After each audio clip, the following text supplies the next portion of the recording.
একটা জায়গায় হালকার উপর একটু দাঁড়াতে হবে। ওর সুমিত একটু পা স্ট্রেচ করবে, কারণ অনেকক্ষণ ধরে বসে আছে তো, ওর পিছনে যে বসে থাকে তার একটু অসুবিধা হয় অনেকক্ষণ টানা বসে থাকতে। তবে এই গার্ডরেল আর ব্যারিকেড, ওফ, 5 মিনিট লাগছে না একটা গার্ডরেল থেকে আরেকটা গার্ডরেলে পৌঁছতে। পুরোটাই এটা হাইওয়ে, কোন অংশ থেকে বলবো হাইওয়েতে চালাচ্ছি, যতক্ষণ চলছি মনে হচ্ছে হাইওয়ে। দেখুন, দেখো ভাই, ওই দেখো, এটা হাইওয়ে। এই রাস্তার প্রথম দিকে অত পাইনি, তবে একটা টাইমের পর থেকে ওরে বাপ রে বাপ রে বাপ। কৃষ্ণনগরের পর থেকে যখন শুরু হয়েছে, তো শুরু হয়েইছে।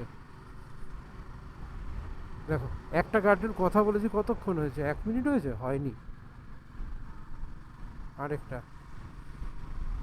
আমি অবাক হবো না আর 1 মিনিটের মধ্যে আরও একটা দুটো পেয়ে, একটা কেন দুটো পেয়ে যেতে পারি।